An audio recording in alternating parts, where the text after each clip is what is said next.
Khushlani kitchen and fan gallery पर आपका स्वागत है। प्रीमियम क्वालिटी के पंखे एवं चिमनी चूल्हा खंडवा में सबसे सस्ती दरों पर खरीदने के लिए अभी विजिट करें। हमारा पता है केवल रामचौक। सर्वप्रथम हमारे सभी पत्रकार साथियों का इस महत्वपूर्ण प्रेस वार्ता में स्वागत करता हूं। ये प्रेस वार्ता कोई आम प्रेस वार्ता नहीं। जो खंडवा में खलवा में हुआ, कहीं ना कहीं उससे सिर्फ मध्य प्रदेश नहीं पूरा देश शर्मसार हुआ है। क्योंकि मैं ये मानता हूं कि अपराधियों का, आरोपियों का ना कोई धर्म होती है ना कोई जाति होती है, पर जब भी इस तरह के अपराध हो तो पूरा समाज एकजुट खड़ा होना चाहिए।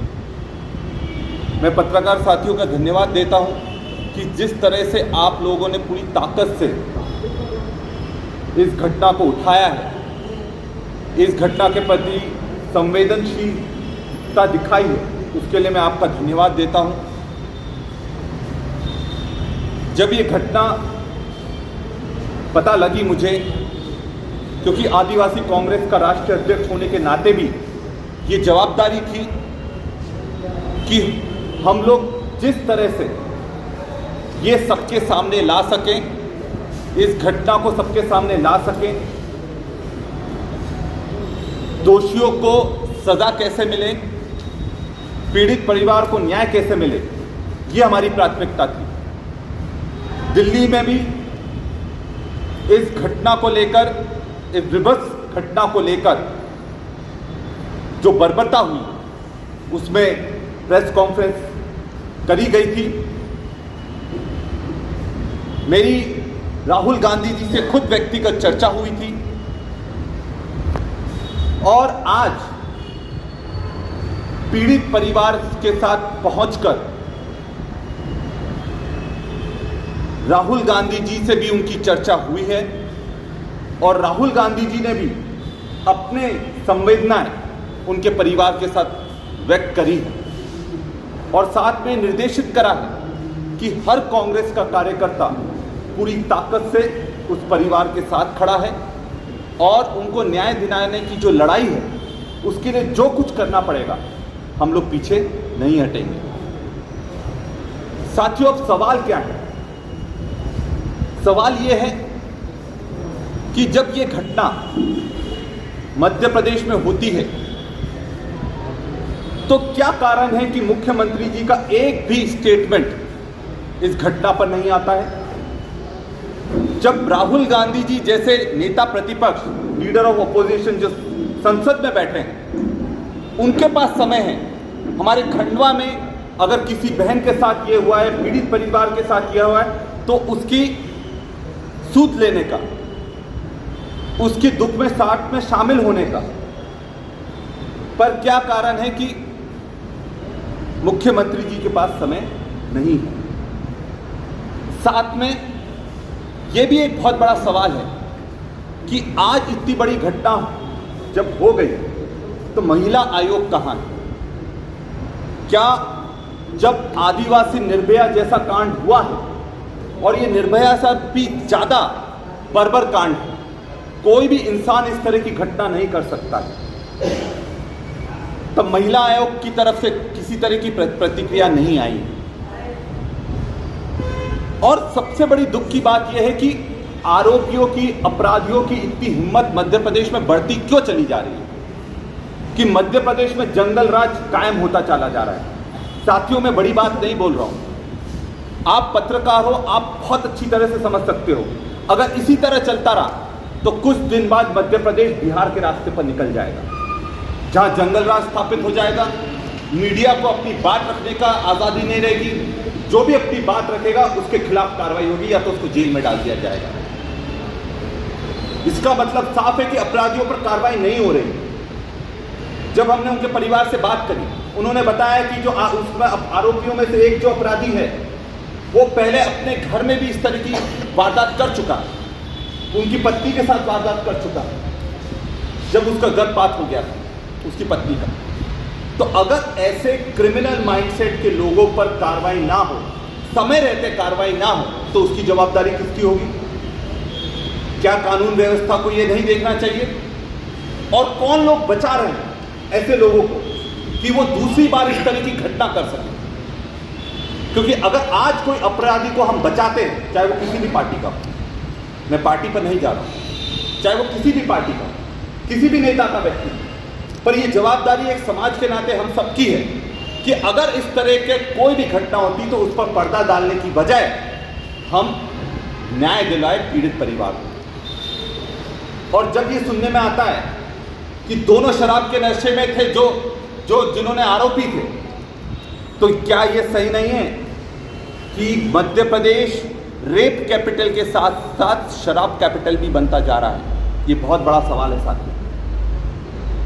जहां जहां आदिवासी अंचल है वहां शराब का धड़ल्ले से धंधा चल रहा है और पूरा पैसा सरकार के पास जा रहा है। और एक तरफ हम बात करते हैं कि धार्मिक नगरियां जो हैं उसमें शराब पर प्रतिबंध लगे, तो क्यों आदिवासी क्षेत्रों में इसको बढ़ावा दिया जा रहा है? शराब माफियाओं पर नकेल क्यों नहीं कसी जा रही? कौन संरक्षण दे रहा है? कौन कौन बड़े नेता इसमें शामिल है? क्योंकि आज ये घटना हुई है, कल फिर ये घटना हो, उसके बाद फिर घटना होगी। अगर हमने दोषियों के खिलाफ इस तरह से कार्रवाई नहीं करी, फास्ट ट्रैक कोर्ट में कार्रवाई नहीं करी, फांसी की सजा नहीं दी, तो फिर इस तरह की घटना होगी। क्योंकि डर अपराधियों के मन में से हट गया है। उनको मालूम है कि वो अपराध कर देंगे, उसके बाद भी उनको बचाने के लिए कोई ना कोई उनका आका बैठा हुआ है। हम किस तरह से समाज को बचाने का काम करेंगे? किस तरह से समाज में ऊपर कार्रवाई ना हो, समय रहते कार्रवाई ना हो, तो उसकी जवाबदारी किसकी होगी? क्या कानून व्यवस्था को यह नहीं देखना चाहिए? और कौन लोग बचा रहे हैं ऐसे लोगों को कि वो दूसरी बार इस तरह की घटना कर सके?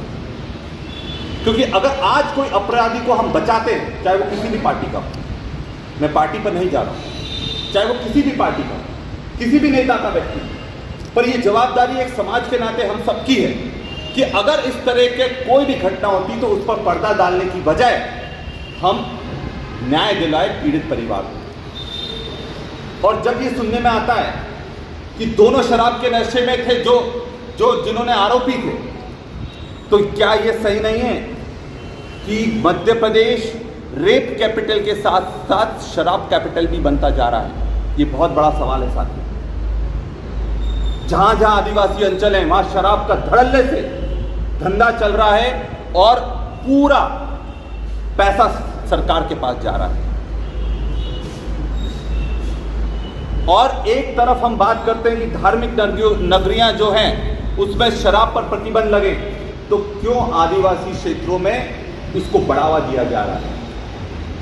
शराब माफियाओं पर नकेल क्यों नहीं कसी जा रही?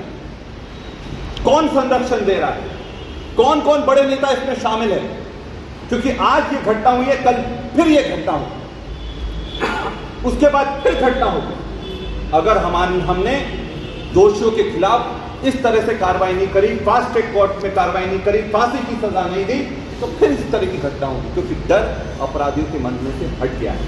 उनको मालूम है कि वो अपराध कर देंगे, उसके बाद भी उनको बचाने के लिए कोई ना कोई उनका आका बैठा हुआ है। हम किस तरह से समाज को बचाने का काम करेंगे? किस तरह से समाज में न्याय दिलाने का हम लोग काम करेंगे? साथियों, 31 तारीख को माननीय प्रधानमंत्री जी मध्य प्रदेश आ रहे हैं, भोपाल में आ रहे हैं, और सम्मेलन का नाम है महामहिला सम्मेलन। अब प्रधानमंत्री जब यहां आए तो मेरा उनसे एक निवेदन है, यहां आने से पहले ये सुनिश्चित करें कि मध्य प्रदेश में महिलाएं सुरक्षित हों। ये सुनिश्चित करें कि मध्य प्रदेश में आदिवासी सुरक्षित हों। ये सुनिश्चित करें कि मध्य प्रदेश शराब माफियाओं का राज यहां स्थापित ना हो। ये 3 चीजें अगर वो सुनिश्चित करें तो हम समझते हैं वो हमारे लिए सबसे बड़ा इस मध्य प्रदेश के लिए योगदान होगा। और आज जब मैं यहां पर आया तो तो मन बहुत भारी था, क्योंकि जब घटना मैंने सुनी, और मैं एक डॉक्टर हूं, एक सर्जन हूं, मैंने जब ये सुना कि रॉड डालकर गर्भाशय निकाल दिया गया, अतड़ियां बाहर आ गई, और जब पोस्टमार्टम जो डॉक्टर कर रहे थे वो भी डर गए जब उन्होंने देखा, वो दृश्य देखा,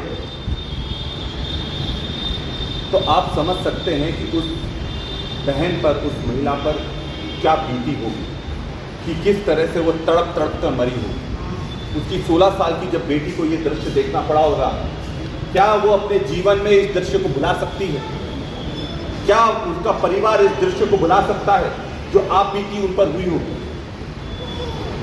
आज उनके घर में हम होकर आ रहे हैं, उस पीड़ित परिवार के, उनके परिवार के छत पर आज छत नहीं है, पूरी बस लकड़ियों से जो डालियां डंगाले वो रखी हुई है। बारिश हुई है कल, पूरा घर गीला था, कम से कम उनको एक टिन का पतरा तो मिले, टिन शेड तो मिले। और सिर्फ ये उनके लिए बात नहीं कर रहा हूं, अगर एक तरफ हम बात करते हैं कि हमारे क्षेत्र में विकास हो रहा है, तो विकास जमीन पर दिखना चाहिए। प्रशासन से मैं ये निवेदन करता हूं कि आप आग्रह को स्वीकारें कि उनके घर पर कम से कम टिन शेड तो लगवाइए, ताकि बारिश में उनको भीगना ना पड़े। और जैसे भी ऐसे घर है कि प्रधानमंत्री में अगर घर नहीं मिल रहे हैं, तो कम से कम उनको टिन शेड की व्यवस्था हो। ये मेरा एक मानवता के नाते प्रशासन से निवेदन है, आग्रह है। आप सब भी ने भी उनका घर देखा होगा, तो आप लोग जब लड़ाई लड़ रहे हैं तो उनके घर की भी एक लड़ाई होना चाहिए, उनको नौकरी मिलना चाहिए, उनके परिवार को 25 लाख का मुआवजा मिलना चाहिए। सरकार की तरफ से 50,000 की मदद उनको हुई है, अंत्येष्टि के लिए 5,000 की मदद हुई है, पर ये पर्याप्त नहीं, ये पर्याप्त बिल्कुल नहीं। उनके परिवार में अगर किसी के परिवार की बहन चली जाती है, महिला चली जाती है, तो वो परिवार एक तरह से पूरी तरह से लाचार हो जाता है। उनके बच्चों की शिक्षा किस तरह से सुनिश्चित होगी, उनके परिवार में सरकारी नौकरी मिलेगी नहीं मिलेगी, उनको 25 लाख का मुआवजा मिलेगा कि नहीं मिलेगा, इस चीज़ को सुनिश्चित करने का काम भी आप लोगों का है। हम लोग जो भी अपनी तरफ से मदद हो सकती है हम मदद करेंगे। और आप एक चीज़ देखिए कि ये बहुत बड़ी बात है कि आज भी उस परिवार में इतनी खुददारी है कि भले उनके पास कुछ भी ना हो, हमने उनको एक मदद करने का प्रयास करा, पर वो भी उनने लौटा दी। उनने बोला कि हम लोग जो भी मिलेगा खाएंगे, पर हमारी कोशिश ये है कि सरकार की तरफ से हमको पूरी मदद मिले। और हमने उनको ये विश्वास दिलाया कि हम लोग आपको जो भी मदद कर सकते हो, इसके बाद भी उनको मदद की आवश्यकता होगी तो ये कांग्रेस का पूरा यहाँ बैठा हुआ परिवार, हम आपकी पूरी मदद करने के लिए तैयार हैं। जिन शेड हो, जो भी उनकी मदद कर सकते हैं, हम लोग उनकी मदद करेंगे। यही चीज़ कहने के लिए मैं आया था। और मुझे गर्व है हमारे नेता राहुल गांधी जी पर कि आज वहाँ दिल्ली में भी बैठकर उनको ये चिंता है कि हमारी अगर किसी आदिवासी बहन के साथ कुछ गलत इस देश। Khushlani kitchen and fan gallery पर आपका स्वागत है। प्रीमियम क्वालिटी के पंखे एवं चिमनी चूल्हा खंडवा में सबसे सस्ती दरों पर खरीदने के लिए अभी विजिट करें। हमारा पता है केवल राम